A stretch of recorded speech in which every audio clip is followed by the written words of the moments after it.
Pick the Nintendo Shack and pray. Frederick from Fire Emblem Awakening says, yo.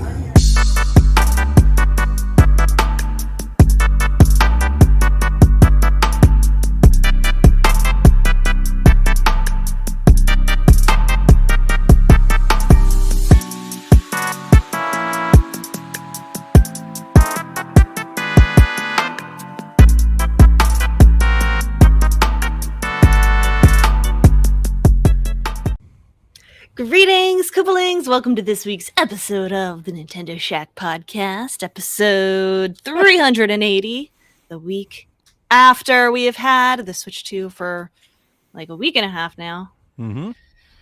I'm here with Donnie. Delvin is sitting on the beach in the Caribbean. Doing better Could than have called we in. are. He could have phoned in and podcasted from the beach, but no. Doing better than we are for sure. Yeah, absolutely. But he deserves it. He deserves it. School is out for the summer for the kids. We had our last day on Friday. It was glorious. Now I just have a couple teacher days next week, and then I'm free to play games all summer. Is that like a month, 6 weeks, 3 months? Like, what does that look like these days? I don't know. I try not to think about it. I have like I can work 2 days over the summer, and then everybody goes back at the end of August. I think like that last. So week, it's like it's the a good, 25th or something. It's like 6 weeks then. Yeah. Do you work an extra job or no? No. Some teachers do. Yeah, I know a lot of teachers. You or know, at to least the teachers I supplement know, their they all income do, because yeah. we don't get paid over the summer. I always wondered, like, how do you get a summer job as an adult? Like summer camps or tutoring Oh, just like or other you teaching. know. Oh, I guess it makes sense. Yeah. I do not do that. Man, I when have she said it, vowed. it's absolutely what's going through my head. I'm not sure if you could tell. I just like could hear it. Alice Cooper just. Yes, I have been singing that. I've been singing it. Yes. You know, I probably could use the income for a summer job, but I cannot mentally, emotionally do That's that. what Josh is for. Tell him to get that money up. 10 weeks, my mom says. She Nice. worked in education. Nice. That's crazy. Something like that. I don't count it because then that number will start going down if I start counting it, and I can't do that to myself. Smart. I don't think about it until my calendar starts pinging for August. I played video games on the Switch 2. I like the Switch 2. I'm having a lot of fun with it. I played a lot more Mario Kart. I don't know if I don't think you've gotten it yet or have played it yet. So It arrived yesterday. Okay. Great job, Target. Just throw that out there. That's like insane because you could have just gone to the 6:14 store. At any time, at any moment, I could have just went. I tried to cancel at one point in the middle of last week. And they're like, it already shipped. It wouldn't let me. Plus, it was bundled with my Breath of the Wild Switch 2 copy. So you probably couldn't, you couldn't cancel that. So I did play it finally last night for a couple hours just before we come to podcast. So okay, got a couple so thoughts, not deep thoughts, but I've got some initial reactions. Yeah, tell me about it. We can start with that. Okay. I really like it. I think the reaction and stuff that I've seen online when I started playing it, I was, I guess, and honestly, that just might be the story, right? Because I think the people for a lot of people that bought this system, they bought it for a new Mario Kart. So like their expectations are, I want to say probably really high. I was having the same conversation with Jack. I was like, a lot of people, this is their first Mario Kart in a decade or more. So they are, and for some young people, it might only be their second Mario Kart ever. If they, grew up with 8. So I think the expectation is that like the Mario Kart was just going to like blow them away. And, like I think generally people like Mario Kart, but it's not overwhelming. Like I'm in love with Mario Kart seems to be like kind of the reaction online that I've been seeing.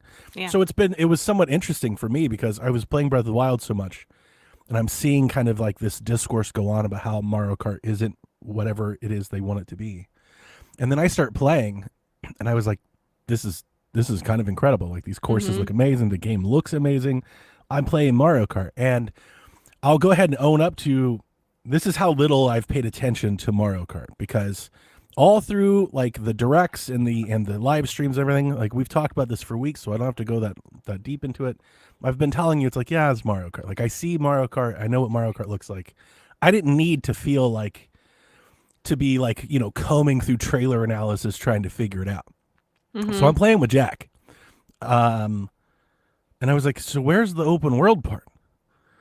Because we're just playing, and it's just, to me, it's just Mario Kart. Like, okay, you pick the Grand Prix, you do the race. Like, we played the Battle Royale thing, whatever that's called, the King of, what is that thing called? The Grand Tour? Or well, there's Battle the Grand Tour? Prix, then there's the Knockout. The Knockout Tour. Yeah, we played that, and I was like, everyone kept telling me you have to race to the other track and find, like, where is the open world part? And like, I was like, maybe we have to just do all the Grand Prix before it unlocks, because I'm looking at the menu. There's they Grand don't make Prix, it obvious. Knockout Tour, Battle, and it's over there in the little right-hand corner, a little free. I was like, oh, that's it. And I click on it, and I start driving around, and I got to tell you, my expectation for what that was, based on, like, I guess the marketing and how it was shown, could not have been further away from what it actually is.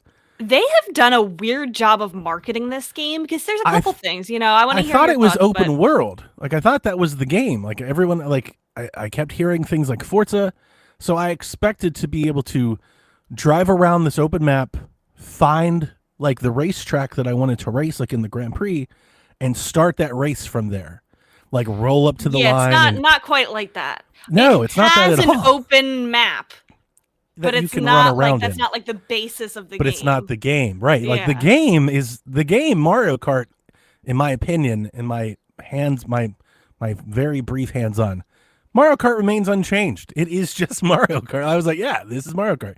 The free roam mode kind of feels like something you give to like a 7-year-old, and you're like, hey, go Mario Kart. Like, just go drive around and find stuff. Like, I played some missions and stuff. Like, I see what's there, but it's not chock full of that. Like, it really seems like they just added There's that not there. like a ton to do. It's no, it's just kind of a mindless, you know, drive around, see the world. Like, there's like cool little details of things, you know, cool, like, oh, how do I get up there? I see a Peach coin up there. How do I get up there? Kind of thing. Yeah. So, but like, there's no game in there. I'm not going to invest a whole lot of time into that. I don't think, based on what I saw, it doesn't seem like they're expecting you to do that, which I feel like is kind of at odds, because in the original, like, they did try to make that seem like it was an important part of the game. It just doesn't, it feels non-essential. The thing about it, though, and I don't know how much of this you'll do, because when you play multiplayer, you are probably playing with the people in your house. But most of my Mario Kart experience is online with friends or with randos, whatever.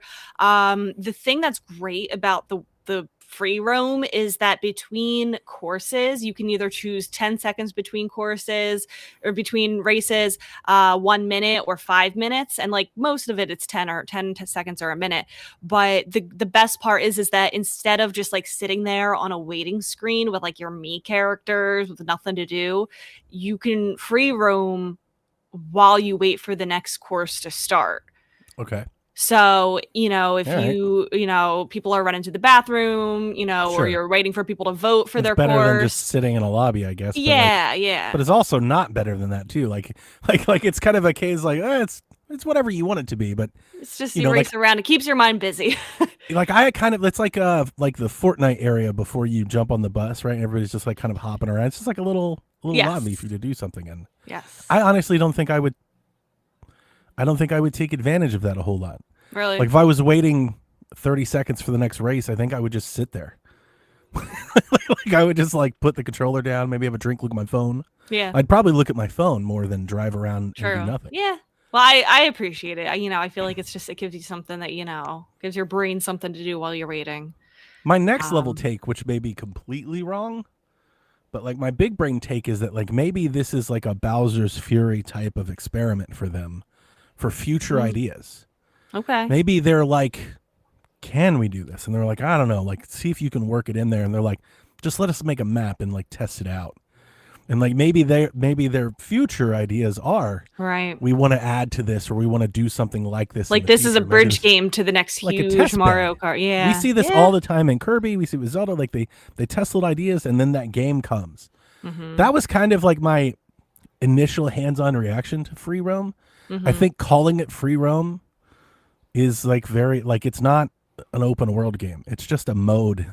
No, but I think calling it free roam is like accurate because you're roaming. You're not playing. It's not like if they had called it like open world Mario Kart, which they never did, by the way. Or made it seems feel like the message got away from them on this a little bit. Like it's like everybody saw it and was like, we know what that is. This is what it is. And it's like, it's not that at all. Yeah. So I guess maybe, perhaps, some of the, I don't want to even call it negativity, because what I have been seeing online from the channels and the podcasts that I follow hasn't been negative. What I've seen is I wanted more or better, but what I have is fun. Like it's Mario Kart. Like again, at the end of the, like I love the courses. The courses I'm enjoying quite a bit. I played 4 cups last night. Okay. 2 with Jack and then 2 alone, and I'm like, this is like, the chaos is fun. The amount of racers is fun. I feel like the CPU competitive level, because I did 50cc and then at 100cc and then 150cc. I feel like it's very like that tracks. That's balanced. Like I'm not just winning on my own, like indefinitely. Jack came in like 19th in his first race. He was like, yo. Well, listen to what I found out, that the CPU, like the, AI racers, they are programmed to scale based off of like your own skill, and they take into account how much you are drifting. So people found out that the more you are drifting around like turns and stuff, the CPU will like get better based on that. Nice. So if you are like on smart steering mode and you're not doing any drifting and you're just going along, you'll win every time. They'll ease back. But the more drifting and like stuff that you're doing, probably tricks takes into account, like it'll scale, up to be harder. I like it. I want to shout out John 32. He says the music is really good. There's so many remixes from other video, like not just Mario Kart games, but from other Mario games in general. Like there's stuff from Yoshi's Island, Mario 3, Mario World, Odyssey. Love it. You hear it in the free roam, and you hear it like when you're racing those in between tracks. So I want to say something about those in between, when you're racing those in between tracks. And I don't know if you picked up on this yet, because you've been only really doing the cups, right? You haven't been doing like individual races. People counted that there are, I just did this Google search, this AI on Google, whatever. There's, I'm seeing a couple different numbers, but there's over 200. This one says 232. This one says 202 unique courses that you can do between, like, I think I mentioned last time. Yeah, remember I said I was going to count the variations. Like, you start on course A, but then like you can pick to go to B or C or D, like between all of them, and then backwards too. A to B is a different course than B to A. No, not mirror mode. Like if you're racing from course A to B, that's like one track. But then if you're racing from course B to A, it takes you a whole different, like it's a different course. I got you. Yeah, I didn't really pick up on that while we were playing. Jack did though. So we were playing a level and I was like, wait a minute, is this the same rates? He goes, no. We started up there and now we're here. Like, so he was tracking like the progression overall we were making. I was just racing. So like people who are saying that there's like not a lot of courses, like there is. There's different like variations on all of them. Plus different things happen. Like if you're racing on it, I don't know how to control the daytime or the weather or anything, but like different things happen at different times of the day. We were racing on a course that we had done already, but it was like raining or something, and there were like manatees coming out in the water. Like it's all different. So there's a lot of variation here. Ultimately, I feel like, and I felt like I may have said this or like kind of knew this even before the Switch launched. I think it's great. It's Mario Kart. I don't look to Mario Kart for 10 out of 10, 100 hour, I've never been that Mario Kart player. Yeah. Right. So like I played Mario Kart, like even last night, I played it for about an hour and I was like, I'll play some more tomorrow. Like I'm not trying to, I'm going to play Mario Kart for 10 straight hours. Right. Like I think maybe that might be what people are wanting. Right, like there are people out there that are like, oh, it's like I've seen some reactions since the Switch 2 Mario launched. Kart has never been like that. Yeah, it's like Mario Kart's just something I'm just going to play a little bit of for a long time, for years, and play a little bit of it for years away. That's what it is. I want to pick up on John 32's comment as well. People are upset that you don't just do 3 laps around the track, but you can for all of them. You just have to pick it in the like. You don't do that during the Grand Prix, but if you're going to the versus races or the time trials, or you're voting online, when you're playing online matches, you can do 3 laps on any of the courses. I love the Donkey Kong level. I love the Bowser's airship level. I like that a lot.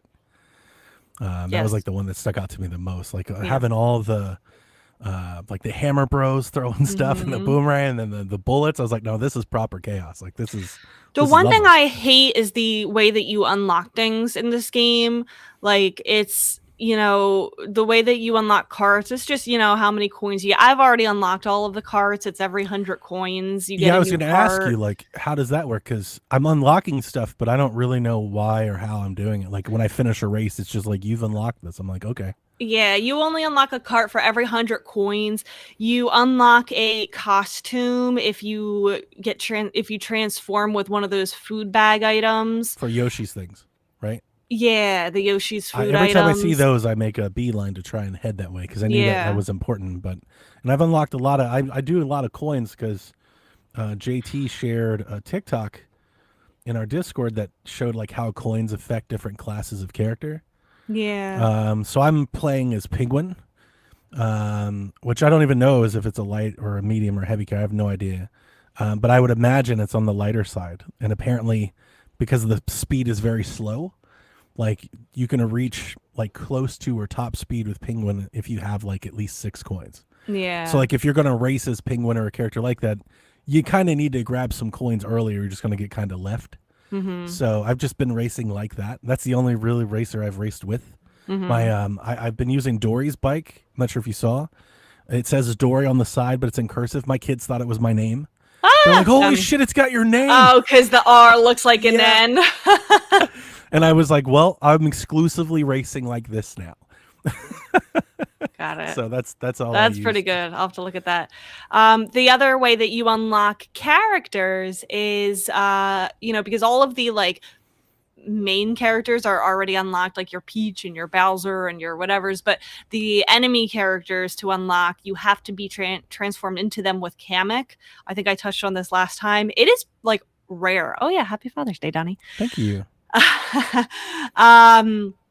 And like it's just not very common, and like I have raced like over and over on certain tracks trying to get turned into like Swoop the Bat, or I still haven't unlocked like Spike, and all these different characters that I want. And it's just like I wish that was different. Somebody I saw had suggested like taking the coins that you get in the races and like having like a store that you go to and like exchange them for outfits or characters or cards or something. Like I feel like now that I have gotten all of the carts, it's like besides the actual races, like there's no incentive to get more coins. I do wonder what their plan is to try and keep this going, for the next decade, if that even is the plan. Yeah, I would like to know. I understand why if you bought a Nintendo Switch 2 and just Mario Kart, like I kind of understand maybe why you're maybe not feeling like all that super whelmed right now, because it's Mario Kart. Like it's not worse, it's just more Mario Kart, which is a good thing. Like I've been waiting for more Mario Kart. I like I agree with you. I was asking last week because I hadn't played it yet. I agree with you that like the amount of players, just the chaos that the courses involve, and then like when you come across these lines of mystery item boxes and they're like 15 wide, and then like it does introduce a level of chaos that I do think at least equals, it kind of balances the playing field, and makes it less of a racing game and more of more of a party game. Yes. Yeah, and that's what I think cars should be. Like I don't take in like too much into account like the weight classes and how car optimization for each character, and because to me it's like it's not like a serious racing game. I'd rather pick a character that I like with a cart that looks cute, and sometimes you can come in first, when you're using something that is not super optimized, because there's the craziness factor. I won one of our knockout tours. Jack did not, but I did. The knockout tours are hard. And it was to the wire. Yes. Like I led the most of it, and then doesn't your heart pound? Like I dropped down to 8th right when it was like be 8th or better. I was like, no. Yes. Yeah. So I like that a lot. That mode is a lot of fun. I honestly once I kind of got my lay of the land, I started doing what I've always done. Is I started clearing stars. Like I'm gonna do that first. Then I'm probably gonna spend more time in knockout mode than anything else if I had to guess. It is fun. Yeah. But and play I like all the how long cups. it is too. Play all the cups, and then we'll talk about Rainbow Road. Yeah, and Knockout Tour does feel it's a long race. Yeah, like I like that. It's like a really good. Tracks. Yeah, it's a real good game time ratio experience. It's like I can play one of those and be like, I did it. You know, like I've done Mario Kart for the day. So I liked it. I did more of the welcome tour. I think I am almost done with so I did the first Joy-Con, then I did like the regular Switch top of the Switch, and then I think I'm on the second Joy-Con. So like I still am not. There's a lot of content in this game. Like you get your $10 worth. There's wow, I was not prepared for that. The one thing that sticks out that I'll talk about is me and Josh sat there and did the voice thing, the game chat part where it tells you to, try turning on a vacuum and see how your voice gets filtered out. And oh my God, it works. We were like gagged. I swear we were like, sitting in bed with the Switch on the TV. We're like, there's no way it's going to pick up well if we're just like talking like this. And then he played, the vacuum. He turned on the vacuum and it really does filter out your voice pretty well. Is it a perfect sound? Like, it's not like, it doesn't sound perfect voice, but it works well. I was impressed. Better than any of the AI filter things I've seen on actual microphones. It rivals Discord's filter, like voice filtering. Yeah. Like it's pretty good. I still haven't tried it. My Piranha Plant has yet to arrive. That's the last thing I'm waiting on. I think Best Buy said Tuesday. Like my accessories have been they're all over the place. I'm like, yeah I guess I haven't tried. Listen, any those are not the or important videos. things. The important thing was you got your Switch. 100%. And that's the funny thing. So all of my accessories and games are arriving late, even a week plus later. I got all 3 of my system orders on day 1. Yeah. All of them. That's good. That's what's important. The last thing I guess that I'll talk about, I'm trying to make sure that I didn't forget anything. So I ditched my friend's NSO family plan and I joined the last spot in Josh's family plan so that we could do the family share planning. And I told you that maybe I didn't say this last time. We tried the game borrowing and I borrowed Super Mario Wonder from him. And I've played a few of the levels. I'm not that far into it yet. And I can confidently say that they were on many drugs when they made this game. Love it. Yeah. And I feel like maybe being on drugs is the best way to play it because it is so trippy. Like I've never done anything like LSD, but like I can just imagine like an LSD trip while playing like when you get the Wonder Seeds and everything's like and all the colors and the it's a fun game. I feel like I can do one level before I say, okay, I'm good for now. I don't feel like it's like I'm ready to play the next level. Did you do the music level? Did you get that one? With the early piranha plants that was that's like I think like the second level or something. I thought you'd love that. Yeah, that's very iconic for that game. The Piranha Plant Parade. Is that what it's called? There's a few of those. I accidentally killed one of the piranhas. It was really sad to stop singing. Kind of reminds me of Rayman. Rayman has a couple of those. Yeah. So it's good. I am not giving up on it at this time. I can't envision myself beating it, but I'm gonna keep going with it. It's just the 2D Mario thing. It's like once you played one level, you played them all. That hurts. That is the Padme to Anakin. You're breaking my heart. I'm sorry. That does hurt. I'm not giving up on it. Damn, I'm not giving up on it. Gamers dismiss 2D Mario so fast. Like they do, like boring.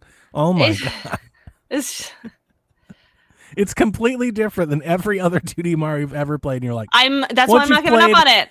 Once you've played Mario Bros. 1-1, you've seen them all. Oh, speaking of Mario Bros. 1-1, I also did on the Father's Day. I also on Welcome Tour where it was showing the pixels, the Mario. like it made it like this small. I had to go up close to my TV. I was like, that's original resolution. Well, okay, so I feel like I felt so stupid, Donnie. I was sitting there to Josh. I was like, so that 256 pixels. So like TVs are like 4,000 pixels. That's what 4K means. He's like, yeah, but turns out that's not even 4,000 pixels. It's 3,800 pixels. But they don't call it 3.8K. They call it 4K. That would be dumb. So really, they are false advertising the TVs. Now you need another free one. Take it up with Verizon. But like, I felt really stupid because I was like trying to understand, like, so like it was like 256 pixels, but like they stretch that out on the big screen. Like that's what happens, right? Mm-hmm. And then like, so is a pixel like a standard unit of measurement? Yeah. Yeah.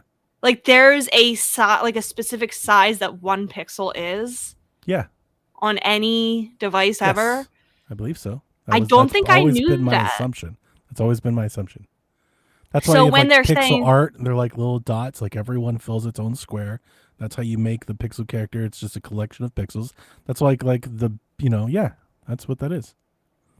So when there's 3,800 pixels, like why the pixel, the smallest unit of a digital image, does not have a fixed size. Oh. Its physical size depends on the display resolution of the screen. So it's how big the screen is how many pixels it can fit. In web design, a pixel is defined as a 1/96th of an inch. It was just too much for me at the time that I was doing it. Like, it makes sense to me now, but for whatever reason, at the time, it was like going way over my head. For video games, because when we talk about video games and we do talk about these things in resolution and screen size, it is a fixed definition. As 1/96th of an inch is a pixel. So we went from being able to make characters with like 30 pixels to 130 pixels to 1,000 pixels. Yes. To 3820 pixels. I see. Mm-hmm.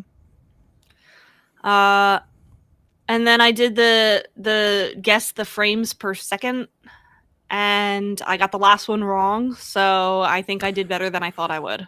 That one was hilarious because I sat down to play that, and while I was playing it, I unlocked that game, and Jack was sitting next to me. So I smoked that thing, literally, just went right through it. Jack got every one of them wrong, like every one of them. And the first couple were easy. If you get them wrong, they do switch it up on you. It's like not the same. Like you can't choose it and just do it again. Yeah. So like we would come back again, and he'd be like 30, and then it would be 60, and he'd come back 60, and they'd be 30, and I was like, so you've got nothing here. You have no idea what's going on. Wow. Okay. Yeah, it's really tough to differentiate between 60 and 120, depending on on the shape. That can be tough, but that clearly demonstrates the difference between 30 and 60 like that. It's see, so apparent. For me, I can see that it's 120. I have a harder time between 30 and 60. Oh, the moment 30 pops up, you would. I wish I could have recorded it. The moment 30 popped up, I was like, oh. The moment I was like, oh, that's 30. As soon as I saw it, I think it was the basketball, and you see the basketball's got a trail. It's almost like a ghosting vision because you can see it. You can. There's too much time that passes. It's just blurry. And then the thing with the fireworks with the HDR. Mm-hmm. I was playing it on my TV. I couldn't tell the difference between the two. I actually had to when you do that little mini game. There's a part where I think you can pause it, and then like flip it on and Flip off. back and forth. And that's when you can really see. So But it's just it was subtle. It was like a subtle difference. Yeah, it's like it just gets I don't a little think I would glowy. notice in gameplay. Mm-hmm. Mm-hmm. Regardless, though, I'm having a lot of fun with my Switch 2, and I'm very excited to play it all summer. Lovely. You love to see it. The refunded welcome tour. You used your one-time refund for a $10 game. I would have just ate the $10. I haven't come back to Welcome Tour since I played it the first day. I don't know if I will. Yeah. It seems like I want to play all the mini games, but the amount of effort it takes to get to play them, I don't think is. Yeah, you can't just go to anything you want. Like you have to get like there. I don't want to go around clicking on buttons. Like that was boring. Yeah. It would have been fun if it was more charming. It's not. It's very matter sterile. of fact. Yeah. Yeah. I that's not what I had in mind at all. The worst part is the quizzes. You don't even get anything for doing them. Right. Yeah. And there are times you like just have to like move the camera. I don't know. I just not very fun. You know. I like the mini games. I think the mini games are fun. Did you try the mouse mini games? I thought those were a blast. I got like so mad. I handed it to Josh and said, "Do this for me." Did you do the target one where you had to get the target in like 2 seconds? Did you do that? Maybe. I don't know. But the one where you have to like take the mouse through the whole maze. I said, Josh, this is yours. You do it. That's good. That's like legit good fun gaming. I heard Jeff and Mike, they talked about it, and I was a little taken back because Jeff was bitter. Jeff, they were talking about the FPS game, which I thought was like, it's a fun, kind of like a tongue-in-cheek, like little mini game for like where gaming is these days. Everybody's arguing over frame rates and stuff. That was a fun way for Nintendo to play with that. I couldn't be on the further side of the spectrum from Jeff. Jeff was like, that's a GIF, right? He's like, they're just GIFs that do that. He's like, this is the lowest effort I've ever seen. I was like, wow. Like he went so hard on it. I was like, I had fun. Like I had fun with it. Jeez. It's not bad. It's not bad. It's yeah, better than I thought. I wasn't even gonna get it. Sometimes when I hear stuff like that, I wonder if I'm, and I think our listeners are like almost like when Steven here was saying, I'm like, am I too nice to you? Like, should I be tougher on things? Am I out here just being a damn homer for everything they do? Because I thought it was funny. I thought it was fun. Definitely got influenced into getting that game, and I probably will not play it very much. I don't think Jack thought it was fun too. Like even though he was getting it wrong in that moment, for the 10 minutes we played the FPS game, we were laughing. Jack was laughing like he couldn't believe how bad he was at it. He was laughing at himself. So to me, I was like, mission accomplished. $10 well spent. We had a fun little time. But I don't know how much I'm going to actually. I don't want to like 100% welcome tour. I could care less. So. Anything else you want to talk about for Switch 2? Yes. Let me check the time because I know we're on a short bridge. So we have about an hour. So I can't go very long. No, but tell us about what you want to tell us about. Yeah, so I'll just say this. I wax poetic about Breath of the Wild on PSVG this week. I don't know how long you have to listen to PSVG before that starts. It's probably in the first hour somewhere, maybe like the 20, 30, 40-minute mark. If you would like to hear me talk more about Breath of the Wild and the experience I'm having, Shackers, I hate to tell you, but we're on a short runtime, so I would just direct you there. In short, the abridged version, honestly, as you guys already know, if you see me in Discord and on socials, I'm loving it. Like, I am loving it.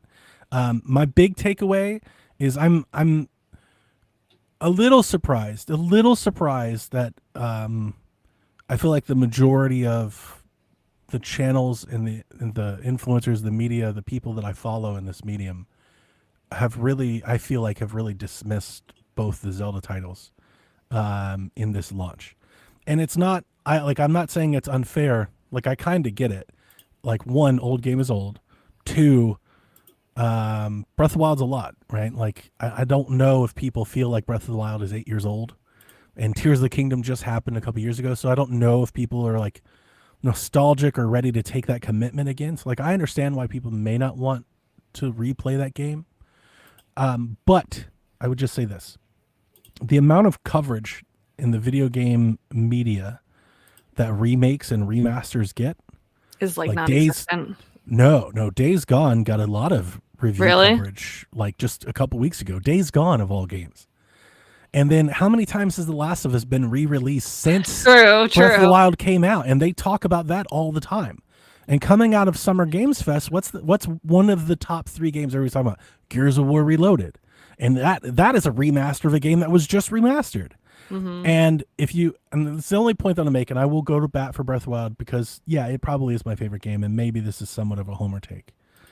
But the upgrade that Breath of the Wild has received on Switch 2, I think, is as good, if not definitely better than most of those games. Like, if you look at what Gears of War is on Xbox One, the 2014 remaster, and then you look at what Gears of War we're getting is, and you compare those side by side, Breath of the Wild's remaster blows that out of the water. Like, it's such a night and day difference between the second this Switch 2 version of the game. Mm-hmm. I'm just a little like, I've noticed like how few people, like, nobody, I don't want to say doesn't care, it's just dismissive. When I hear people talk about Switch 2, they're like, yeah, Mario Kart's fun, but I wanted more. And then here's the thing that really gets me. Everybody's going, man, they should have had Metroid or Donkey Kong. I want a really big, meaty, single-player game to get into. And it's like, it's right there. Like, it's right there for you to play. It's one of the greatest games of all time. Like, literally right there. You just don't want to play it. And I know, I'm not telling you have to. I get it if you don't want to. But when people talk about it, they're like, yeah, I booted up Breath of the Wild. It looks great. And then I turned it off and I'm never going to play it. Like, it's like, man, just play it. Like, it's right there. I'm having an absolute blast with it. It's just something I noticed. I just wanted to call it out because I noticed it. It's like, man, you guys are out here talking about Gears of War and Last of Us all the time. And nobody wants to play this game. And this game is, like, it's really good. I wonder if it's because of, like, it is more relatively recent. I think so, compared to some of the other ones. Like, I think there's a lot of cases you can make as to why. I think that's a part of it. Yeah, I think. I know a lot of people jumped into the Oblivion, remake because it's been a long time since that game came out. That game's buggy as hell, from what I've read. Like, all the reviews, they're like, it really. That's the Elder Scrolls way. Yeah, of course, and it's just like, man, Zelda's locked. So anyway. I don't, like I said, I'm trying to make it short, and here I am going on. Plus, Tears of the Kingdom, like, we were just in this world. Like, it's not even like 2017 might have been, that I think is 8 years ago, but we just. I think if we didn't have Tears of the Kingdom at all, I think people would be losing their minds right now. I think so too. Yeah, I think so too. And that's okay. Again, I'm not saying they don't have to. I'm just saying that I noticed. The other thing that I did say a lot about Breath of the Wild on PSVG is I'm really enjoying what Zelda Notes is offering to the game. It's changing how I'm experiencing the game. It feels like I'm playing it in a different way that I've never played it before. And for a couple different reasons. I talked to you about last week. The Zelda Notes in particular, I'm really loving. Like, I'm loving these little bits of lore. So what I'm doing is I'm not doing the GPS thing. I'm not like out here trying to hunt them all. That's not what I'm doing. When I sit down to play Breath of the Wild, I open my iPad, I open the map. And while that map is open, if you have the Zelda Notes on your map, because you can configure the map to whatever you want, if they're there, if you just walk over that spot on the map, it'll just automatically play. So, like, as I'm playing the game, I'm hitting Zelda Notes, and she's just giving me little bits of context about the Guardian statue or a town or an NPC. I love that kind of stuff. I love it. Yeah, so it really like adds depth to the world. It feels like a museum. Like, I'm walking around a museum. I'm getting like these little like voice memos. Like, you walk up to an exhibit and you press the button and it tells you about the exhibit. That's kind of like, is it present like, because I haven't done this yet, but like, is it presented like she is talking to Link, or is it more of like her own like logbook? It's more like her own like logbook. Okay. Yeah. So you like, I walk up to so like the person that owns the stable right before the Rito Village. She goes into the whole history of like, he owns a stable. He's never wants to sell it. It's his family. His kids are gonna live on his legacy. Like, little stuff like that. Yeah. They're not essential. So if you're like, I don't care, I'm not into it. Like, I get it. But if you really are, like, if you're really into like the Zelda lore, which I think for a lot of us Zelda fans we are, I think there's a lot to glean from that. Also, the map just makes collecting all the Breath of the Wild things very easy. Good. So, like, if you want to collect all the Koroks or collect because that's what I would be interested in. You can configure that map however you want, and then there's an option on the map to when you discover something to clear it from the map. Oh. So you can actually work to like clear your map. So like I feel like this is great. Like it's perfect for like a second playthrough of the game. Because if it was the first playthrough, like like I wouldn't want that because like I feel like the whole point is about the discoverability, you know, 100%. finding. But like the second time around, like you're probably not going to find the same things that you missed the first time around. Likely you're probably going to miss them the second time around too. For most things. Maybe not everything, but I feel like, you know, when you're trying, you know, you don't want to be scratching your head trying to figure out like where is this last shrine, where is this last Korok. Her memories have taken me to places I never went to in any of my previous playthroughs. Yeah. I've literally discovered places that I've never been to in Breath of the Wild because of this app. Mm-hmm. All right, so I said all that. Let me also talk about the item sharing. I have 9 people connected to my item box. I am running a Breath of the Wild delivery service. Like, so I am playing it. When I tell you I'm playing it completely differently than ever before. There is nobody else talking about this, by the way. I would not have known about this item box if not for you. I'm sherping so many people through Breath of the Wild. Dev has been playing Breath of the Wild because I'm like, I will give you a Hylian shield right now. Like, I am just sending. So when I play the game, it's different. I've never played this game in this manner before because I have all these people that are playing it for the first time.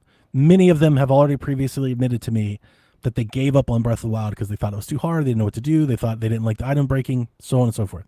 So I have come up with like a shopping route, like that I have all mapped out on my map. So every time I open it, I spend about an hour just going and collecting things to give to people. For other people. So I go and I collect durians, I collect carrots, I collect the bladed beetles. Like I have all these little farming loops set up.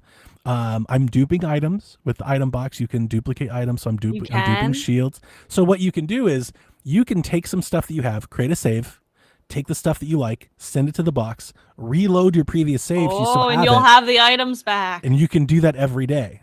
You have 10 items a day, but you can do it every day. Wow. So I'm duping Lynel gear, like I'm hunting Lynels, so I can send people some OP stuff that help them get until and they especially get in the early game too, like those big weapons will last a lot longer because if they're using it on like bokoblins, like they're not going to break as fast as they would. They have Hylian shields, so when they hit the ground, if they go to the, you know, to the what's the central Hyrule, and they encounter a Guardian, like, you know, they shouldn't, but if they can, like they're equipped. You know, like, I'm sending them stuff, and I have 9 people now. It started with 3.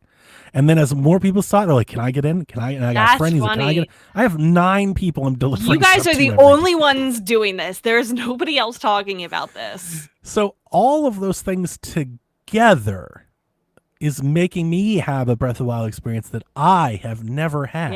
Yeah. And I have done social, a little bit social for Zelda is usually not a social game. I've done 75 shrines. I have 15 hearts. I've got 3 stamina. Like I can beat this game right now. Like I'm in a week I can beat Breath of the Wild.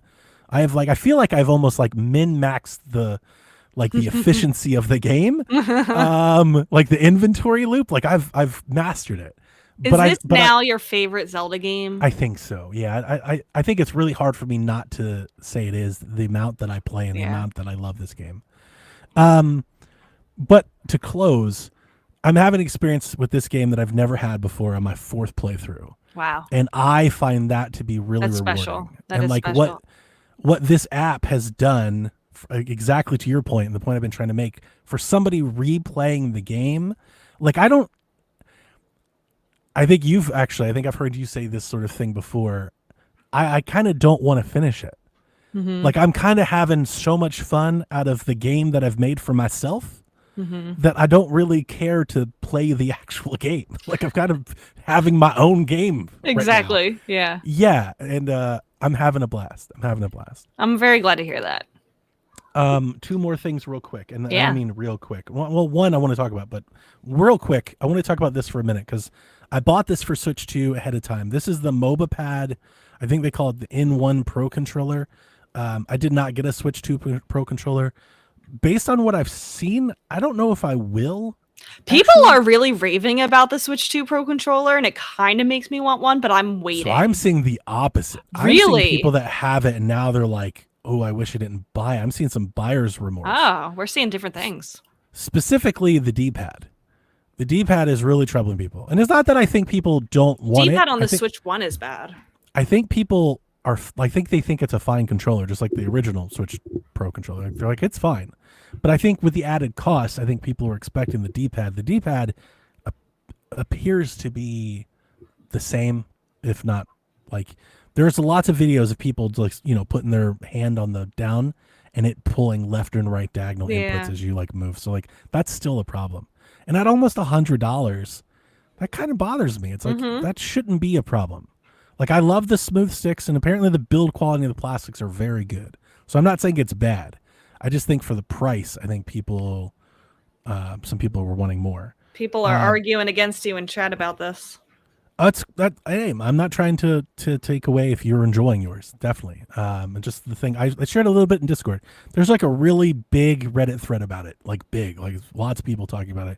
And then my friend Jace on Blue Sky, he has one, and he keeps going on and on about it. So yeah, countering opinion. I don't have one. But because of the price, I wasn't going to get one before launch, so I bought this one. And I talked about it weeks ago. I never got a chance to use it. So this is a MobaPad controller. I got it for $30 a coupon. I think it's on. That's a much better deal. The reason that I want to shout this out, if anybody that's looking for even a third-party controller, if you already have one, I love this controller because it has all of the things. It does gyro. It does Amiibo. It has NFC support. It's like the only third-party controller I've ever seen that can do Amiibo. It has Hall effect sticks. It was $30. Does it have Rumble? It does have Rumble. Yeah. If I just the elevator pitch, it's a 360 controller. It's an Xbox controller. Not a 360. It's like an Xbox One controller. It's just a little lighter. It's like half the weight. So it's a light Xbox controller. It's got the dome D-pad and everything. So if anybody out there is looking for an option, I've been hopefully playing a better battery life than. I've been very impressed with it. I'm liking it. It has an app, so I can update the firmware and stuff right on my phone. So I'm digging it. The last thing I want to talk about, and I should have talked about last week, but Switch 2, it was a bad week for them to kind of give me some access. But if anybody checks out our YouTube channel, you may have seen a couple videos that I posted about a game called Under Par Golf Architect. And this is an upcoming game. It will come to Switch. They're going to make console versions. Right now, they're having an open demo over on Steam as a part of the Next Fest. I think it might be closed now. I'm not sure. Maybe a couple more days. But I've been in this developer's Blue Sky feed for like a year because one of my favorite and earliest game addictions was a game called Sid Meier's Sims Golf. And it's a Sims game. Wait, Sid Meier made a golf game? Yes. Yeah, and that's where my love for golf games comes from. I've talked about this long time, and I've always wanted a follow-up to that game. I actually have my PC copy of the game still. I've carried it for years. I've always wanted a follow-up, and there have been a few tries. A few people have tried, and it's like they all kind of have like their own weird spin on it, and it's never quite the same. This is the same. Like, to the ribbon, to the creation materials, to the way you play the game, like this is the same. And I'm through the moon excited for this game. So they gave me early access. I'll get a review copy. You can play it with a controller. You can try it on Steam. I am in their DMs being like, mouse mode, right? Like mouse mode, like right. So they're telling me there's nothing's been announced, nothing's official. They'll look into it as much as I've been told. But when this game does arrive to Switch, and if I can use a mouse, I tell you I'm going to lose myself. I'm telling you, like I'm going to lose myself. You will hear a lot more from me about this game in the future. But I hope they do it. If any of this intrigues you, it's a sim game where you build a golf course and then you watch people play the golf course and then they get angry at you and you can make their lives hell. It's super fun. If this sounds intriguing to you, I have a quick look first take video on our YouTube channel. It's like 3 minutes long where I just kind of give you a quick rundown and a little footage. And then I have a Let's Play where I streamed it for like 2.5 hours with Sean. And I haven't streamed games in years. I like pulled my OBS out of retirement just to stream this game for a little bit. And I did it terribly, Rebecca. Like my bit rate was all off. It's like 500p. It's awful. I tried. No. I'm out of the loop. I'm out of the game. But yeah, I wanted to throw it out there. Shout out to the folks at Broken Arm Games and Under Par Golf Architect. Thank you for giving me hands-on, and I can't wait to talk more about it. Yeah, keep us updated if they do end up doing that for Switch. Absolutely. Neat. All right, let's get into some news before we got to bounce. So the big news this week came from Splatoon, as Nintendo has announced a Switch 2 patch for Splatoon 3, which has already been released. Which, by the way, this came, I feel like it was a very odd announcement because I got a notification about the Nintendo Today app. It was like, check out the latest Squid research. So I clicked it because I never get notifications from the Nintendo Today app. So I'm like, this must be something good. And there's a trailer on there for this update, and the next thing we'll announce. And like, I went online and like for 20 minutes, nobody was talking about this. Wario didn't mention anything. Nintendo, nobody, like one or two people on my feed were like, guys, like Splatoon, hello, where is everyone? And then the worst part is that I tried to put, make screenshots of it to post online to show people, and the Nintendo Today app blocks you from taking screenshots or video. They stopped doing that. Yeah, they don't want people doing that. They tried to shut Oatmeal Dome down because everybody was just, because what people were doing is they were advancing their timeline, right? They're going to live in the Philippines so they could be first and they could run out there and put the stuff out like a day ahead of time. So Nintendo didn't want them doing that, which I just like, you can't fight the internet. The internet's going to keep interneting. So like they'll capture it anyway. But I don't hate Nintendo for being like, no, we that's not how we want people to get. It was just very weird because like this huge bomb of an announcement dropped, like the first like really big game announcement, and like nobody was talking about it for like a half hour. Yeah. Okay, continue. Can't wait for all the traditional channels to get going. So the update is out now. It's got improved visuals and a smoother experience, so it looks like it runs higher frame rate and everything is beautiful and sharp and clear as it's supposed to be. They have 30 new weapons from the Splatland collection with fresh looks and sub weapons. There's a new stat in Anarchy Battle called a series weapon power, which will track your effectiveness per weapon as you play through the mode. So what's good about that, which I didn't realize at the time, but somebody explained it to me, it helps if you're trying a new weapon for the first time, and instead of being like matched with like if you're like have a lot of hours in the game, you're really good, and you're being matched with like pros, if you try a new weapon that you're not used to, it won't match you with the same, skilled people. It'll like kind of take that into account, that you're trying a new weapon, and it'll kind of match you more accordingly. Nice. Yeah. I didn't know that. And then a bit of nostalgia, Rebecca, as Urchin Underpass from Splatoon 1 is added back to stage rotation. I swore off of Splatoon 3, but then I saw this, and I live for Urchin Underpass, so I downloaded it and I played it, and I love that map so much. Had I still had a copy of the game, I would have done the same. Like, I felt it. Like, I was like, do I have to rebuy Splatoon 3 again? And I fought the urge. I was like, no, I'm not going to do it for just, but I was like, but I kind of want to. Like, I kind of want to. So I get it. Yeah. Very nostalgic. Yeah. And it looks, it's a very nice way to, honestly, going to back to my Breath of the Wild point, I've seen way more people talk about this patch than Breath of the Wild. And I will say it's very nice that, we get this update for free. I know all of Splatoon's updates have been free, but they could have made this a $10 upgrade patch, the same way for the other game, the Switch 2 games. Yep. But that wasn't the only news. And perhaps maybe the bigger news was we have a new Splatoon game announced. It's a spin-off called Splatoon Raiders, exclusive to the Switch 2, where you play the role of a mechanic. Players will go on an adventure to mysterious Spiralite Islands alongside the spectacular Deep Cut trio with Big Man, right? Is it the Stingray? Yeah, I like him. That's cool. In the short trailer for Raiders, show the Deep Cut gang on a mission, and the helicopter they're traveling crash lands on a remote island. What little gameplay was shared shows the game's main character exploring the island with a mechanical sidekick, Fry and Shiver fishing, and Big Man getting hosed down with ink. I'm so glad. I have said for years that they should do a spinoff. I thought there should be a spinoff between Splatoon 2 and 3. I'm so glad that they're not just jumping right into Splatoon 4. They gave us a little bit more life for 3. They're giving us something else. The lore and the story and everything for Splatoon, I feel like is so deep. And, I'm really interested in what this spinoff is going to be. Like they really didn't show us a lot. Like we have the name and like showed so a little. bite size. Like, you know, I see that you wrote down, you know, some genre. We really don't know what the genre is going to be. So the game has been rated by the ESRB and PEGI. So it might be this year, which I didn't necessarily think when they first showed it. I was like, maybe that's next year. Like, it might be this year. It might be sooner than we think. So then my question is, like, my question when I watched the thing was, what is this? We don't know. Because when I hear, like, the role of a mechanic, crash landing on an island. It seems survival. Yeah. Like, I immediately went to solo co-op roguelite survival game.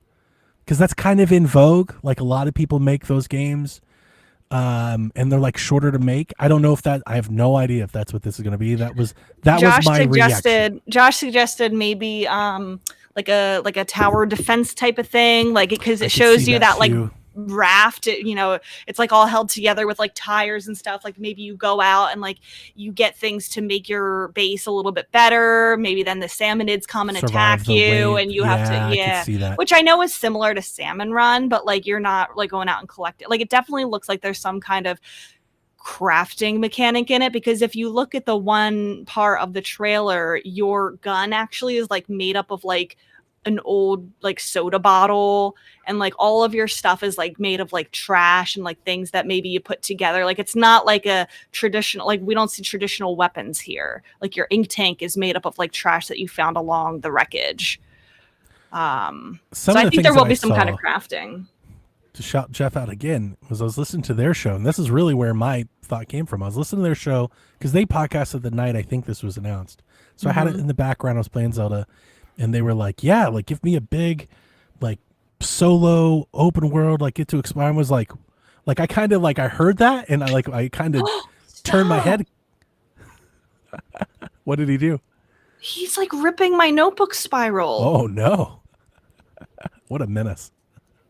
This is my notebook. I heard them saying that, and I was like, oh no, because I couldn't have less grandeur.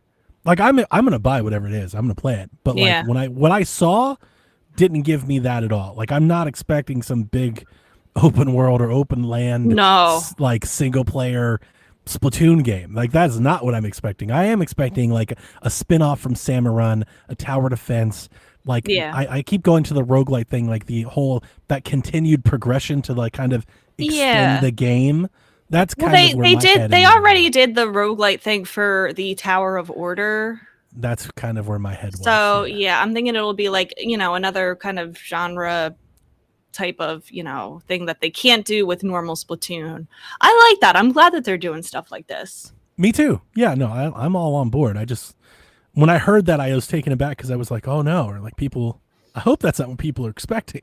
Yeah. People are like, I gotta switch to a single player Splatoon open world game. Why does everything gotta be open world? Like people are upset if Mario Kart's not open world. People are upset if Splatoon's not open. Like, aren't we past that now? Like it's over. It's over. We're on the new thing now.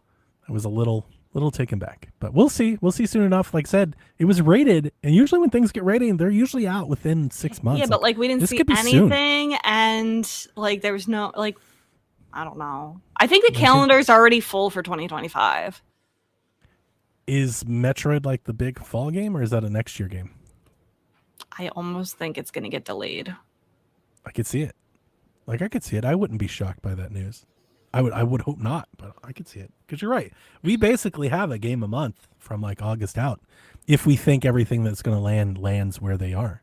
I know. And you know what else? Care about some of those games, but if they're working on this, like maybe a smaller team is working on this, maybe the rest of the team is working on the next Animal Crossing. That would make sense. Yeah, that would make sense. The Zelda movie has been delayed already.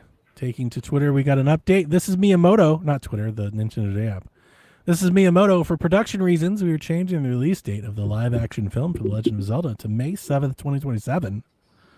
It will be some weeks later than the release timing was originally predicted. It was supposed to be March 26th, the day before my birthday.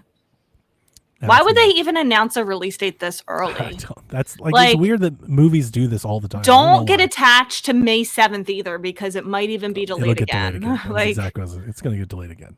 It's like it is a weird. Movies do this a lot more so than games. Movies and TV shows, they'll announce stuff out like 5-6 years. Like, here's our lineup for the rest of the decade. It's like, okay, we'll see. We've got some battery range tests. I'm going to shout out Nintendo Life. More people are starting to do their own, but I think Nintendo Life was the first one I saw. So I'm going to pull theirs. They did the old-fashioned battery life test where they did a full run, like, and recorded the whole thing. So they did that with Mario Kart and Cyberpunk, and you're about getting 2 to 2 hours, 10 minutes for both those games on a full charge at max brightness. Yeah, on max brightness. Who's playing it on max brightness? I actually don't. Like, I normally do, but even on mine, like, I feel like the screen's too bright, especially with the HDR effect. Like, it's too much. Like, I've gotten longer than 2 hours. I think also if you play, what you can't do if you're playing online multiplayer, but if you're playing Mario Kart like solo, if you turn off Wi-Fi, I think you extend the battery quite a bit as well. But by extrapolating, so he didn't do this as a full test for everything else, but what he did is he measured over time, like, you know, for an hour, like what it would drain, and then applied it to everything else. And by that extrapolation formula, they predict that you can play Super Mario World on NSO for 5.5 hours of battery life, Sonic Mania for almost 5 hours of battery life, and Metroid Dread for 3 hours and 45 minutes. So that's generally kind of like a range of what you're looking at. Newer titles in that 2.5 range. Maybe retro titles in that 4 to 5 range. That's kind of what we're looking at battery life wise. I don't have really any complaints with the battery so far. I am mostly playing docked. I have played a lot of handheld just to get an idea of like what it's like in handheld. I need grip, like new Joy-Con, I think, before I start playing more portably. My only gripe with the battery, honestly, is the time it takes to recharge the battery, not how much it lasts. Like, the recharging part of the battery is some, like, especially with the OEM charger, the base charger. Yeah, it's a little slow for my liking. I got 100-watt charger from Best Buy, and that speeds it up quite a bit. Is that going to hurt the battery in the long run? I don't know. I don't think I'll have it by the time that'll matter, because by then we'll have a battery. You know, a battery revision or an OLED. Like, by then, I probably won't even have this one by then. Yeah, true. So I don't know, but it does. Also, like, have you noticed? Am I the only one whose battery doesn't seem to charge very fast while it's docked? Like, if you're playing it, it doesn't really. While you're playing in it, yeah. Yeah.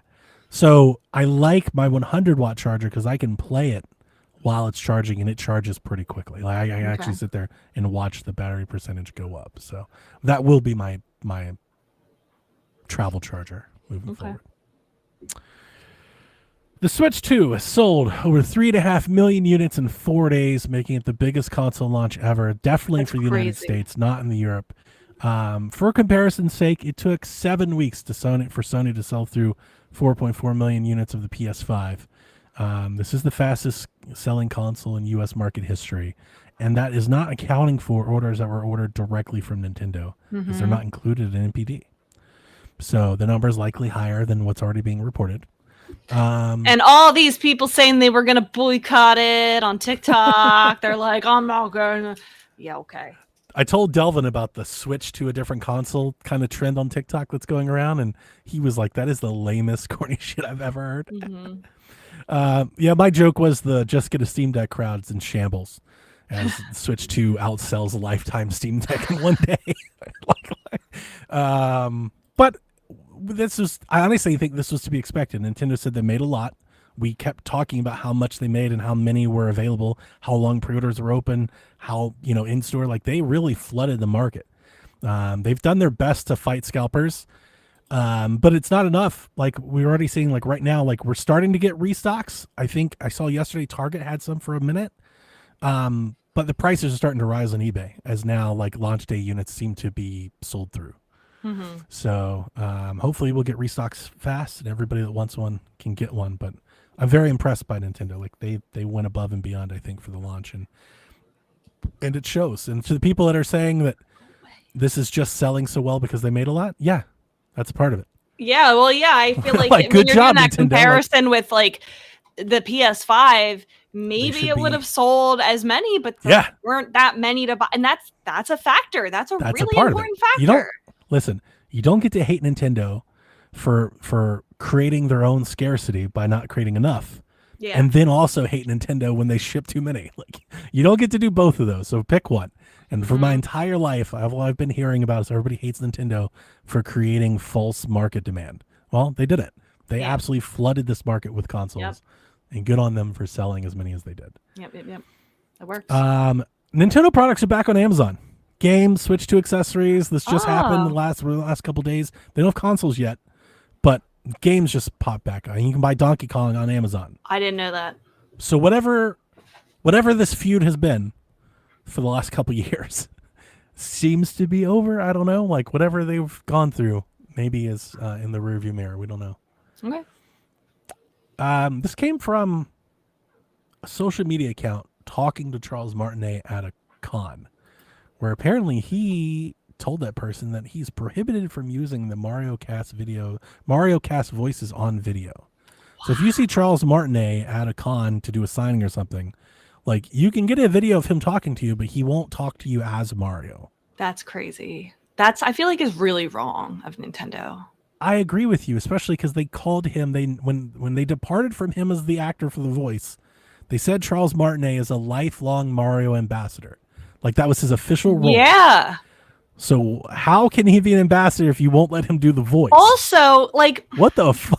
I'm not a lawyer, but I'd be very interested in, like, knowing, does Nintendo own that voice that he created?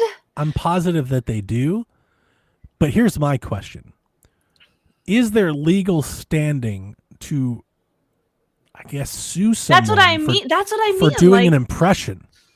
Like, I can make a Mario voice. Like, what can Nintendo Yeah. can't do anything about me making a Mario voice? yeah. know? I don't know. And like, I really don't know. it's not great. I Maybe am very if he's- upset that they told Maybe him it's a that. problem if he's charging for it. Maybe that becomes like. But if that's he's not what they charging said. That's people- not what they I said. know, but that's not what he said. They haven't said anything. But he told this Yeah. person, "I can't do the Mario voice on video." I wonder if it's because Which he he's does. charging. He does charge for photo ops. So I bet that would be the issue. I bet if he was just doing it, I bet it wouldn't be a problem. Yeah.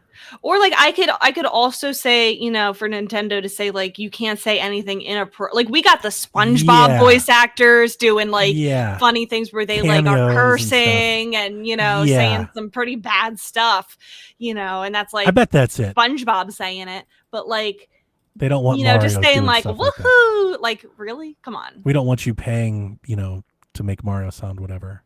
Yeah, I don't. Yeah, I but don't I want still don't like it. I still don't like it. I don't I'm like with it. you. I still don't like it. I don't like it at all. That's lame. Dude is that. Mario.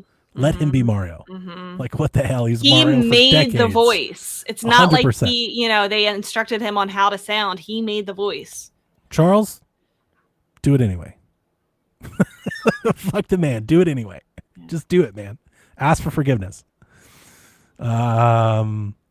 As if there were any doubt, Capcom has answered questions around the game key card sales, and they have admitted that any game key card sales, like Street Fighter, will be reported as digital sales. So they see no difference between game key cards and digital copies of the game. So if you had any doubt about physical or not physical, it's not physical. Speaking of game key cards, as a worrying trend continues, Tony Hawk's Pro Skater won't even have a game key card. It's just the code in a box. That's a trend that needs to stop. That's the whole point of having the key card. Is you would think that we wouldn't have code in the box, but we have multiple code in the box games. At this point, why not just make them? Why just go digital then?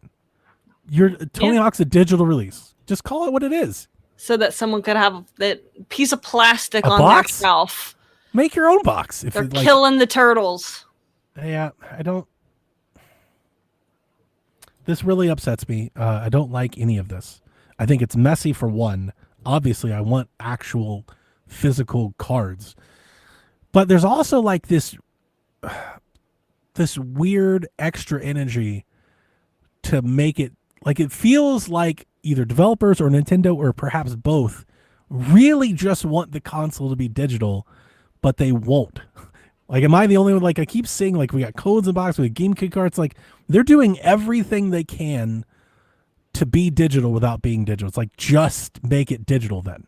Just call it a day. Digital only.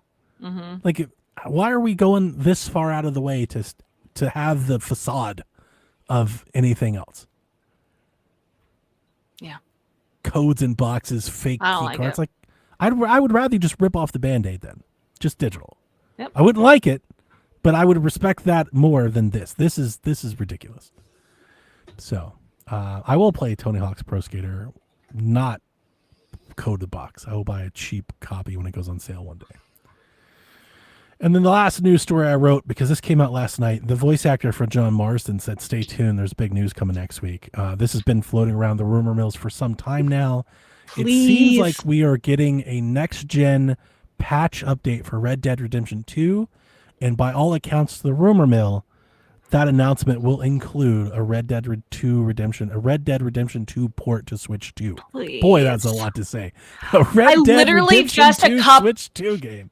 I just bought it on Steam a couple months ago for like $15, but I would rather play it on the Switch 2. I wonder if it would have cross save. Like, could I pick up where I left off and keep playing? Because if I could, probably, because I think Rockstar does that. You have to be on your Rockstar account. I might buy it immediately if that's the case. Because yeah. I hated this game for years. I bought it when it was announced. I love Red Dead How do you Redemption. hate Red Dead Redemption 2? What is wrong with you? Let me get there. I knew that was coming. One of the best games of all time. You're right. Okay, I love Red Dead Redemption. Love it. Like, absolutely adore, love that great game. I wanted more of that when Red Dead Redemption 2 was announced, and Red Dead Redemption 2 is a very different game.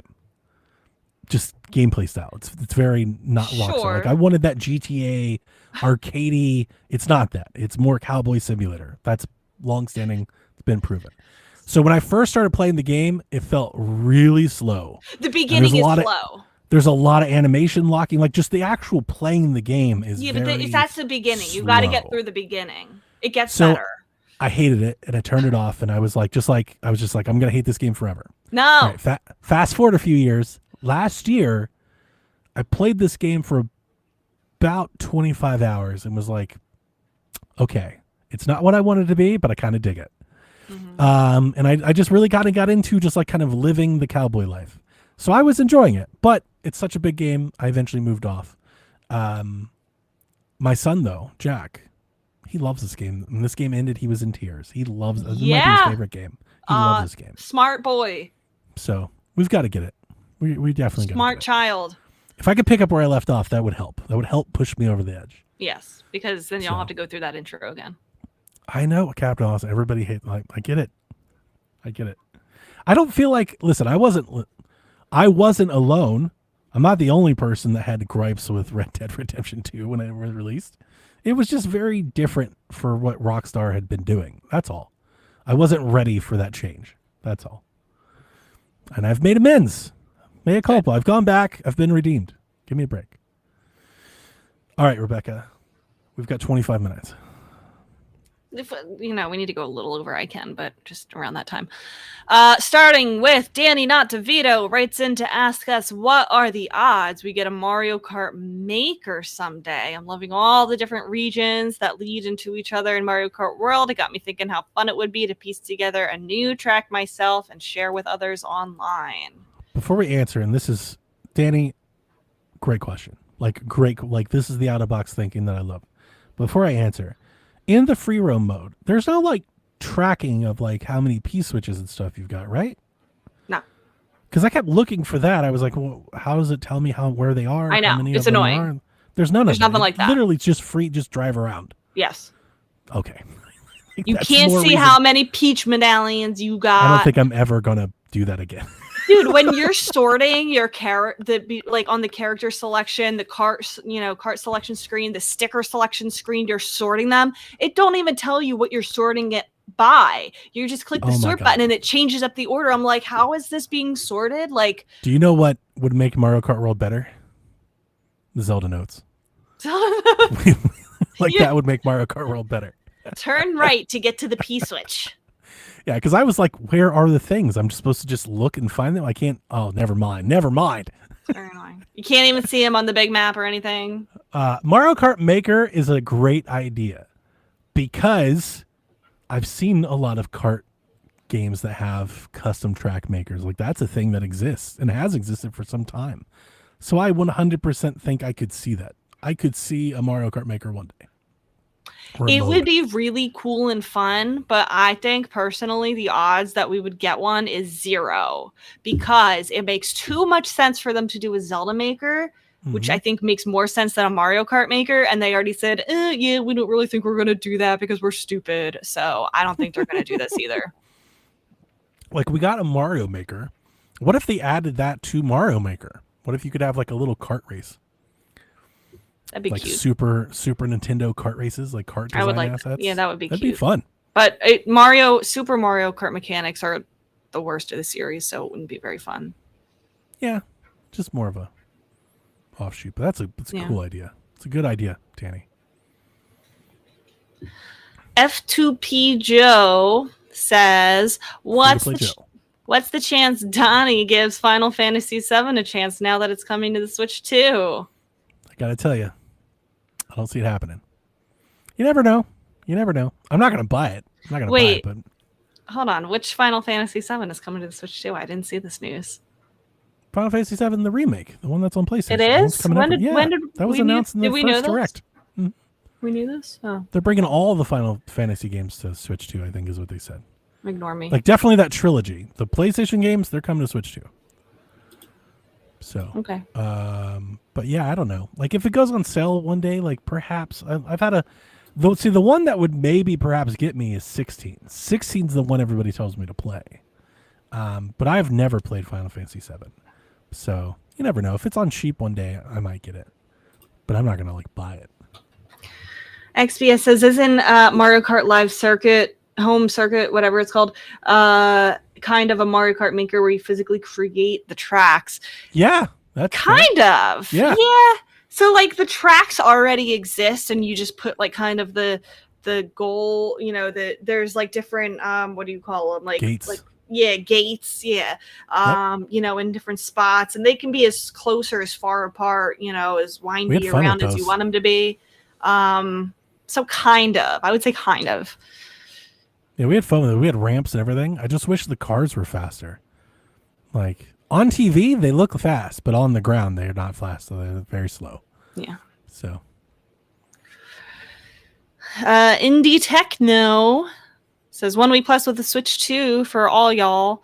What are your impressions now? Has Donnie gotten Mario Kart World yet, or is it a Delvin Switch 2 situation? I sent you this TikTok. I think you might have seen. I sent it to you guys of like this truck ramming into a house. I was like, I didn't see that. Delvin getting the Switch 2. Oh, I did see. Yes. Yeah, okay. Sorry. Yeah. That was funny. I saw there was Go Nintendo had a video that there of this guy who like tossed the Switch 2 like at this person's porch, and this person caught it on a Ring camera. So Delvin's not alone. Yeah. I love the Switch 2. Absolutely love it. So I mean, my impressions are strong. Like across the board, the hardware is great. I've got gripes. I want a different style Joy-Con. Like I like the Joy-Con as its own device. I don't like it as much all complete as a portable. Like as a portable Switch 2, I'm feeling like the grip helps. So that helps a lot. And then, like, I don't know, like. My hand still gets cramped playing it in handheld. It's just like it's too tall. Like it's just really big. You know, it's like I like the screen and everything's nice, but I almost yearn for the smaller, you know, like the light. The light was just so cozy and compact and nice, you know, like I almost miss it. But I'll be just fine when I get better Joy-Cons. I get a third-party Joy-Con, I'll be squared away. And like I said, the Joy-Con is fine in the grip. I've got no problems with it. But on its own, not my favorite. But the games are great. The games look great. Like I'm very impressed by HDR. HDR adds like they've added a lot. Good. It looks on really Nintendo good. Games. I want to replay Metroid Dread with it. Like Nintendo games really good. pop. They pop a lot on these things, like big time. It's a noticeable difference. Very saturated, very bloomy. Like everything's just very vibrant, which I really appreciate. Yesterday, actually, I can maybe talk about this a little bit here. Yesterday, I spent most of my day checking out Switch 1 games on Switch 2. Oh, yeah? Playing back compat stuff, seeing what would work. Because we had somebody ask us a question in the Discord about, like, what first-person shooter should I get my husband or boyfriend? And I was like, that's actually a good thing. I haven't thought about it. Let me go boot up a couple. And what was your takeaway? Dusk is fucking fantastic. Really? On Switch 2. Like, really good. And if did that get a patch? Like, did that get an update, or is it just... If you follow New Blood, like, you would expect that. Here's the thing. I was all into New Blood everything back when I was on Twitter years ago. When I came to Blue Sky, I never saw or came across them, never followed them. So I turned on Dusk, and I just start playing it for a level, and I'm like, yo, wait a minute. Why is this so good? Like, it's so good. It looks so good. It's running super fast. I was like, is this a Switch 2 patch? So I go, and for the first time in a couple years, think of New Blood. I go to find them. And of course they have Switch 2, Dusk on Switch 2, 60 FPS, HDR, gyro. Like, of course they already have the stuff out. Yeah, good. They said they want to bring mouse mode. They're giving away a Switch 2. Like, they have a whole damn thing going on right now for Switch. And I was like, of course they do. Because they are great. New Blood is fantastic. They are the developers we want all these developers to be, is New Blood Interactive. And yeah, Dusk is it. I played Turok, I played Doom, I played New Doom, I played Old Doom. Wolfenstein is very nice on Switch 2 now. Like, it's still really soft, like, resolution wise, but it plays very solidly now. Okay. I love Wolfenstein, and I trashed the Wolfenstein 2 port on Switch when I was like, this is garbage. Like, I remember that. Yeah. It's way better now. Like, I played Wolfenstein 2 last night for like 2 hours. I was like, this is good. Like, I'm going to play Wolfenstein now. Bayonetta 3 is very playable now. I sent pictures of that last night. Like, that game is very nice. I was just combing through stuff. One that I found surprising is YouTube and Reddit told me that Crysis is really good. I play Crysis and I still don't think so. Really? It's still chop. I was like, not like this. Don't do this. Maybe it needs a patch or something, but like, it's still not great. But yeah, I'm sorry. I feel like I talked too long already. No. I love the Switch 2 for what it's done for my old games and what it's doing for the new games and the patches and what we got ahead. Like, I don't know what people wanted. Like, if you're down on the Switch 2, I would love to know what you wanted, because it literally is better in every way, minus game key cards, I guess, but we're still getting game key codes. So what's the difference? Right. It's better in every way than Switch was. And that's exactly what you want from a sequel. Well, yeah. Yeah. Like, that's what it should be. And it is that. I'm very impressed. impressed. Perfect doesn't mean it's not improved. I think the Switch 2 is better than I thought the Switch 2 would be. If I could maybe succinctly put it, like, it's better than I thought it would be. It's stronger than then I've what ever more imagined. Could you ask? 100%. Like, playing Breath of the Wild is transcendent. Like, it's a different. I don't want to say it's a different game. It's the same. Like, you've never played it like this. It's if you've played it before, it's worth replaying because it hits differently. Like, it's better in every way. It's so sharp, Rebecca. It's so crystal. I can't wait. Once school is like, once I'm done my teacher days, starting Deltarune, I'm starting Breath of the Wild. It's gonna be great. And in our little, I think we've had a lot of conversations on Tears of the Kingdom, Breath of the Wild, things we like about both. I feel very somewhat vindicated in the recent week as my enthusiasm, my sharing is starting to work. We're having some Discord folks starting to find their way to Breath of the Wild, and I'm starting to get messages being like, yo, I forgot like how peaceful Breath of the Wild is, how we serene all it is, own like, it, right? You don't have to buy the game, you're not buying another game, and most of us have the expansion pack so that we can get the update for free. Brendan sent me a TikTok. I need to send it to you. It was great because it's I'm playing Breath of the Wild, and it starts off very facetiously, like, I can't build a rocket ship. I can't do this. Because all the things you got used to in Tears of the Kingdom. I can't just zip up through the ceiling. And then it's like, Mipha's Grace. Guardians. It's like, yes. Yeah, like I feel, again, I'm not not throwing stones at Tears of the Kingdom. I love Tears of the Kingdom. It's just validation. In our Discord, I called like Tears of the Kingdom is very Minecraft, and Breath of the Wild's like very Skyrim. Both great, right? But different. Yeah. And man, I love being back. I feel like just right at home, having a blast with these mechanics. Mm-hmm. And I love the world. Like Steven was like, man, I forgot like just how like the nature sounds and the silence, like Breath of the Wild. That's why I'm nervous about the Zelda apps, that you're not going to get that like quiet, isolated feeling. I could see it. I had somebody ask. I think the app, because you can customize the map, which is a nice thing that they like, you can choose what and what not to show on that map. Okay. So I think that makes it easy. Like if you were a brand new player, I would tell you to open the map and just turn on towers, just so you knew where they are, and then go figure it out. Because the other thing I told the person, because they asked me, like, if I'm playing for the first time, should I do this? There's a difference between knowing where they are on the map and still being able to figure out how to get them. True. Like, yeah. And for a lot of shrines, for some of them, you can't. There. Yeah. Right. You have to do something to get to them. Like cross a bog and you don't have enough stamina yet or something. Because the counter of that is, I know too many people that gave up on it because they didn't know where to go. Yeah. It was too much at the start. Right, they didn't want to just aimlessly especially wander. If their weapons are breaking. They needed some direction, and I think that this app gives them a resource if they need that. Yeah. And I think it's a positive and a win-win. Good. I think that brings us to Garrett's question. Would you like to see Nintendo and other developers provide graphical and frame rate options to users? Maybe even a simple 30 FPS limit could save a lot of battery life. Well, we already are going to be seeing them doing this with Metroid Prime 4, that you can prioritize, performance versus graphics. It sounds like there's going to be a lot of options there. I always think having more options is better. I don't see this being like a super common thing, but I'm always in support of it.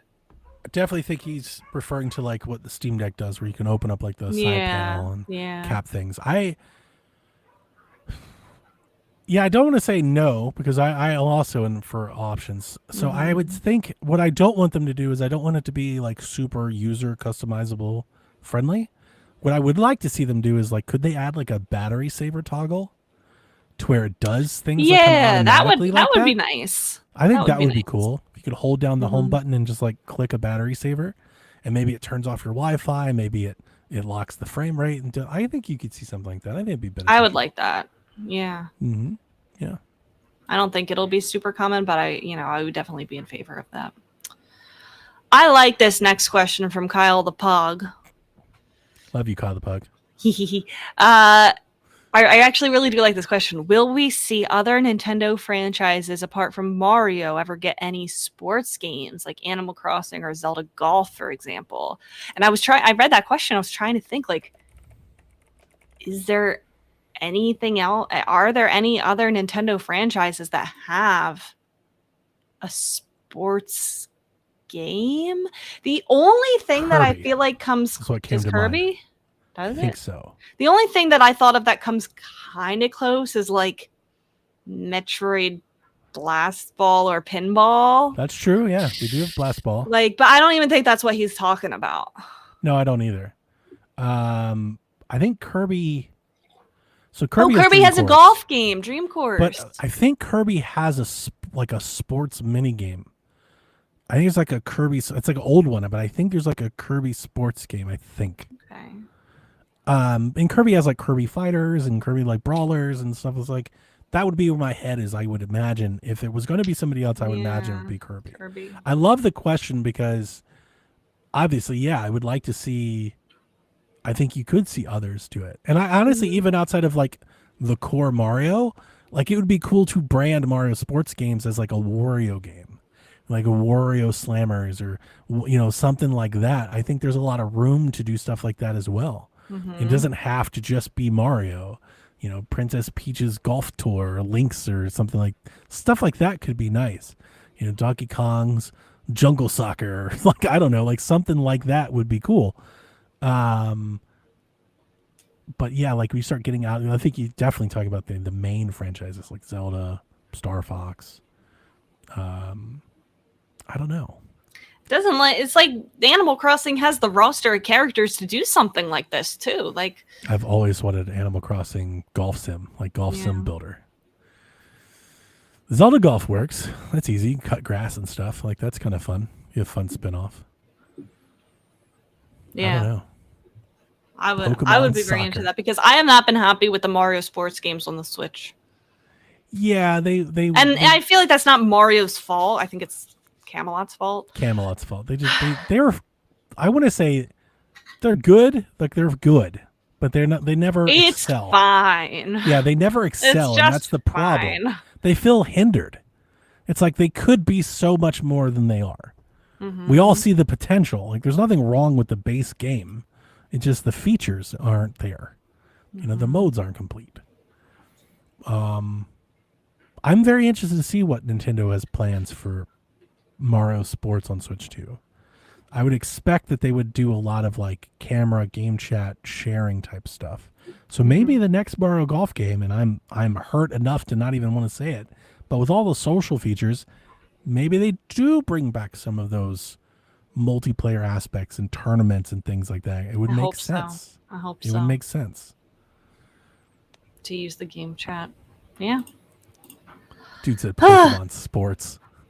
Could you imagine Pokemon volleyball? I would love that. It would be so good. Do you think they'll make a Switch 2 sports? Switch Sports sold well. For all the crap that people gave it, it sold well. It would be silly of them not to do a Switch 2 Sports. I want one because the motion controls in the Joy-Con is better. Like it's markedly, you can tell it's better. And they would probably do a golf thing. You know, I know they put golf in Switch Sports 1, but late, and I feel like they might add mouse controls for that. So what I want, if I could pitch, if we ran Nintendo moment for this show, do it. I want a remaster. I want a Wii Sports collection. Wii Sports and Wii Sports Resort remade. Just make those games the same game. Just remake all of it, put it in one bundle, and sell that. With online. Yeah. With multiplayer. I would like that. Multiplayer and leaderboards and all of that. And I'm all in. Just do that. Sure. I would be more into that. A remake. A remake. Stop. I forgot about my remakes. Love it. I would take it. I would take a remake of that. Okay. John 32 is asking the hard questions. Favorite?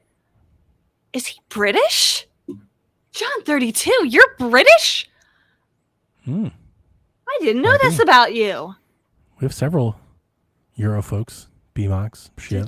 Did not know. Well, he said favorite with a U. Somewhat He's popular. not. You're Canadian. That makes sense. British pounds. Right? Canadian? Yes. Okay, there we go. Same thing. Come on. Anyway. Same thing. Favorite Mario Kart World character skin For the Queen. so far? So I just scrolling down, I see D-Life. He said the Wii Sports remaster. Oh, man. I'm out of the chat. Look at that. The Wii Master. Nice. I've only played as Penguin, so I got nothing. Penguin's a good one. Cal is my favorite, okay? Cal is going to be my ride or die. I'm all for Cal. I just wish that Cal had a costume. There's no costumes for Cal. So I need them to add an update where Cal gets like a bow or a hat. Like give me like a cowboy hat on my Cal. My honorable mentions are Swoop. I love Swoop, the little bat. He's so cute. And I like Rosalina with her I forget what the outfits are called, like the streetwear where she has the backwards cap and also the beautiful like Elsa dress. It's like a Frozen kind of like ice costume. And then also I like Peach's sightseeing outfit. She has like her hair short with like a little like pink hairband, like headband type of thing, and she has like a cute like summer outfit. And then I also like, the last one I'm going to say is Pauline's only costume.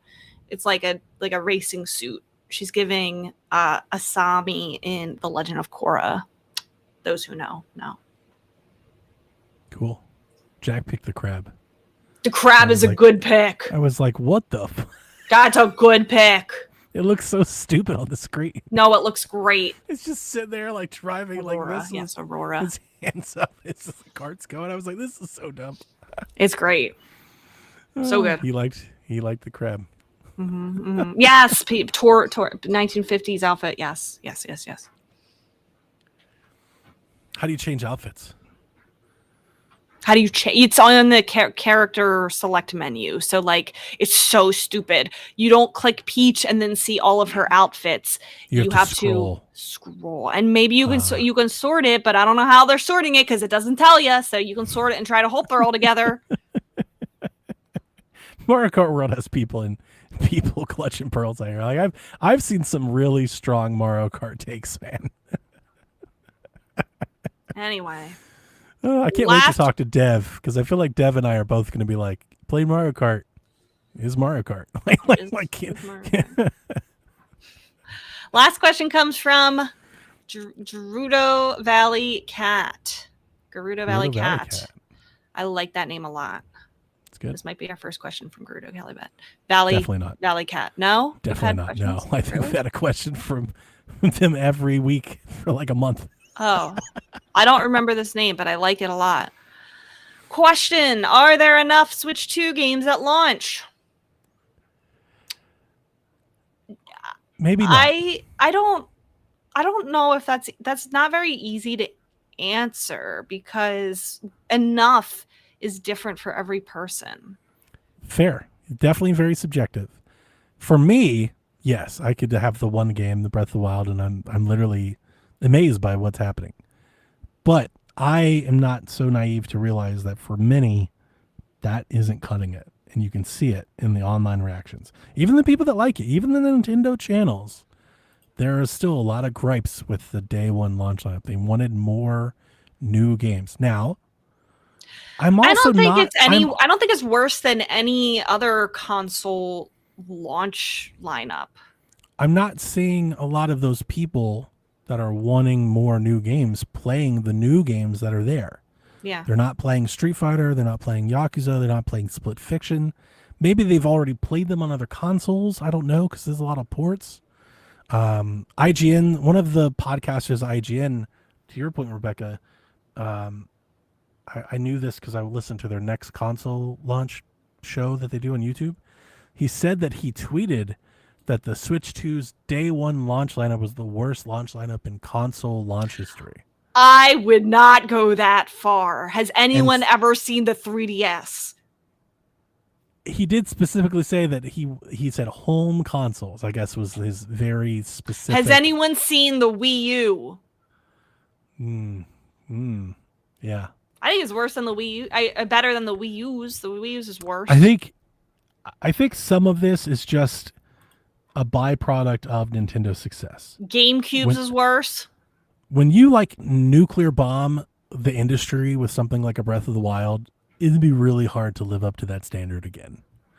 I do agree with you, I think, Rebecca, in that the Switch 2 has a lot of really good games, like for a lot of different kinds of people, right? Like it's got a Mario Kart, it's got Fast Fusion, it's got Cyberpunk, it's got Street. Like there's a lot of different kind of games for you to choose from, and it's backwards compatible.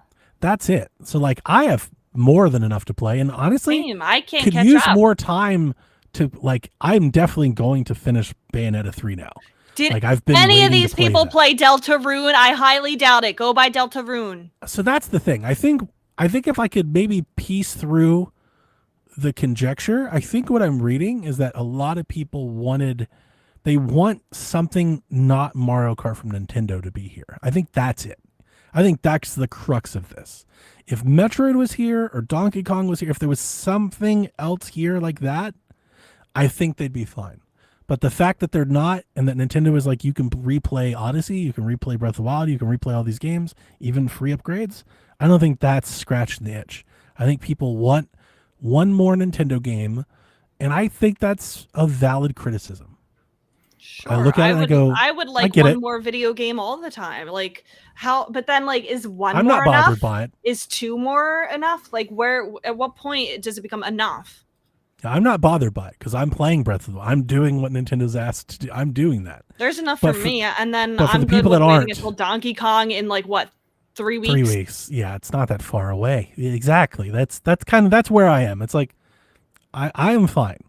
But for the naysayers out there, if I can understand wanting one more Nintendo game. I get it. I think it's a fair maybe gripe to have. But would one more make them satisfied? Is the question. I think it would depend on the one more. I honestly think if Metroid Prime 4 was here right now, I don't think we'd hear any of this. I do think we would hear that because nobody freaking buys Metroid. They're a bunch of hypocrites. But the people that are talking that have like influence, the people that channels, are talking will not buy Metroid. Play Metroid. I think the influencers, like the hardcore, they do play Metroid. They're in it. Do they? Do they? Yeah, they do. Do they? Especially day one, they would all have bought it. Just to talk about it, they would have bought it. I think that's it, Rebecca. I think maybe they don't have enough to talk about. They don't have enough to talk about. I think that might be the crux of the issue, is that they want more games to talk about. Well, they haven't bought Deltarune, that's for sure. I hope Donkey Kong is really good. I think it'll be okay.